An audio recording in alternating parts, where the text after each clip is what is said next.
नमस्कार दोस्तों, आज हम आपके लिए बेहद ज़रूरी खबर लेकर आए हैं। आज की इस वीडियो में उन सभी के लिए ज़रूरी है जो भी 60 साल से ऊपर के बुज़ुर्ग यानी सीनियर सिटीजन है या कोई विधवा महिला या कोई दिव्यांग, तो ऐसे नागरिकों के लिए देश में विशेष पेंशन योजना चलाई जाती है, जिसके तहत हर महीने उन्हें एक विशेष राशि दी जाती है। और बड़ी बात यह है कि अब इसमें बड़ा बदलाव किया गया है, जिससे लाखों लोगों को बड़ा फायदा यहाँ पर मिलेगा। दोस्तों, हमारे देश में लगभग हर राज्य सरकार वृद्धा पेंशन योजना, विधवा पेंशन योजना और दिव्यांग पेंशन योजना चलाती है। इन योजनाओं का उद्देश्य यही होता है कि ऐसे लोगों को जो कमाने की स्थिति में नहीं है, उन्हें सरकार हर महीने आर्थिक मदद दे, ताकि उन्हें बुढ़ापे में, विधवा अवस्था में या दिव्यांग होने पर किसी और पर निर्भर न रहना पड़े। अब तक आपने देखा होगा कि इन योजनाओं के तहत पेंशन की राशि हर राज्य में अलग अलग है। कहीं 400 दिए जाते हैं, कहीं 1000 तो कहीं 2500 तक दिए जाते हैं, यानी हर राज्य अपने हिसाब से राशि तय करता है। लेकिन अब बड़ी खुशखबरी है कि 3000 महीने पेंशन मिलने जा रही है। चाहे वे बुजुर्ग हो, विधवा हो या दिव्यांग साथी हो,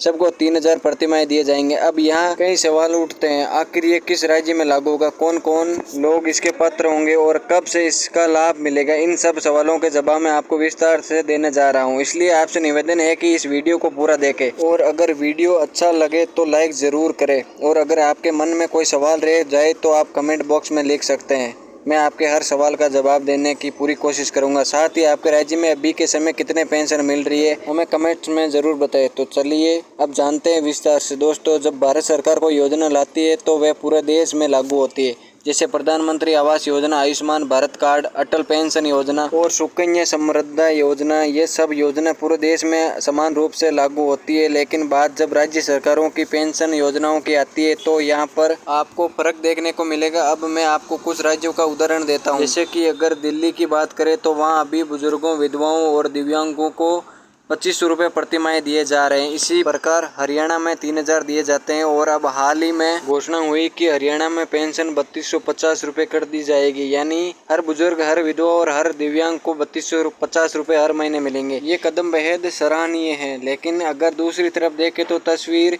बिल्कुल अलग है। बिहार में भी सरकार ने चुनावों को देखते हुए पेंशन 4000 से 1100 रुपये की है। हालांकि इसमें बढ़ोतरी जरूर हुई है, लेकिन क्या उनको लगता है कि इस महंगाई के दौर में 1100 रुपये प्रति माह काफ़ी होंगे? देखा जाए तो आजकल के ज़माने में कम से कम 4000 से लेकर 6000 प्रति माह पेंशन हर राज्य में होनी चाहिए। वहीं अगर बात करें उत्तर प्रदेश की तो उत्तर प्रदेश में भी यही हाल है। वहाँ भी सिर्फ 1000 पेंशन मिलता है। ऐसे ही झारखंड में 1000, उत्तराखंड में 12,000, पश्चिम बंगाल में 750 से 1000, राजस्थान में भी करीब 700 से 1000 और महाराष्ट्र में जैसे बड़े और विकसित राज्य में केवल 600 या पेंशन मिलता है। अब आप खुद सोचिए, क्या 1000 या 1200 महीने की राशि को पेंशन कहा जाता है? आजकल भीख में भी लोग इसे ज्यादा दे देते। सरकारें जब इतनी कम राशि देती है तो लगता है कि ये मदद नहीं बल्कि मजाक है, जबकि सच्चाई ये है कि हर इंसान अपनी पूरी जिंदगी मेहनत करता है, टैक्स चुकाता है और देश की तरक्की में योगदान देता है। एक व्यक्ति जब तक जवान रहता है तब तक मेहनत करके अपना परिवार पालता है, मजदूरी करता है, रिक्शा चलाता है, छोटे मोटे काम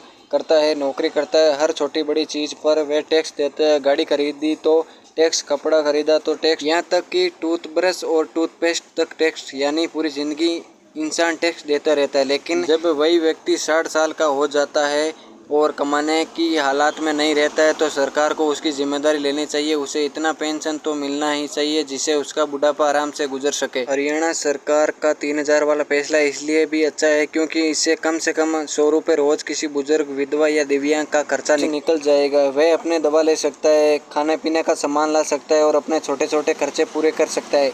लेकिन दूसरी ओर जिन राज्यों में सिर्फ 1000 से 1200 मिलते हैं, यहाँ वहाँ बुजुर्ग और विधवा वास्तव में बहुत परेशान होते हैं। अब दोस्तों, मैं आपको ये भी बताना चाहता हूँ कि भारत सरकार की तरफ से भी बहुत सारी योजनाएं चलाई जाती हैं। इनमें से अटल पेंशन योजना एक ऐसी योजना है जिसमें बहुत कम योगदान करके आप 60 साल की उम्र के बाद 1000 से 5000 तक की पेंशन पा सकते हैं। ऐसे ही श्रम योगी मानधन योजना भी मजदूर वर्ग के लोगों के लिए, जिसमें वे अपना नाम दर्ज कराकर भविष्य में पेंशन का लाभ ले सकते हैं। इसी तरह नेशनल पेंशन स्कीम नौकरी करने वाले लोगों के लिए बहुत फायदेमंद है।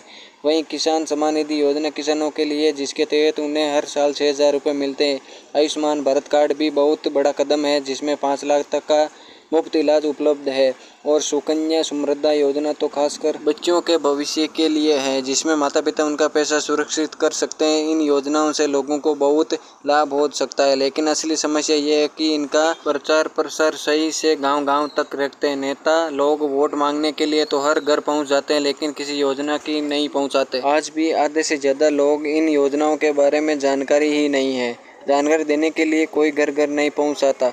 यही कारण है कि मजदूरी, रिक्शा चालक, छोटे दुकानदार और गरीब तबके लोग इनका फ़ायदा नहीं उठा पाते। दोस्तों, अब वक्त आ गया कि बाकी राज्य भी हरियाणा से सीख ले और अपनी पेंशन राशि बढ़ाए, क्योंकि बुजुर्ग, विधवा और दिव्यांग समाज का वह वर्ग जिनकी मदद करना सरकार की सबसे पहली जिम्मेदारी। इन लोगों ने अपनी पूरी जिंदगी देश के लिए मेहनत की है और अब सरकार का फर्ज है कि उन्हें बुढ़ापे में सम्मान के साथ जीने का मौका दे। अगर आप चाहते हैं कि मैं किसी खास योजना पर पूरा अलग वीडियो बनाऊं, तो आप नीचे कमेंट में ज़रूर लिखें, चाहे वह बैंकिंग से जुड़ा हो, इंश्योरेंस से, पोस्ट ऑफिस से या किसी और सरकारी योजना से। मैं आपके लिए उसकी जानकारी लेकर वीडियो बनाऊंगा। चैनल को सब्सक्राइब करना और बेल आइकन दबाना मत भूलिए, ताकि ऐसे ही ज़रूरी अपडेट समय समय पर मिलते रहें। अगले टॉपिक पर तब तक के लिए धन्यवाद। जय हिंद, जय भारत।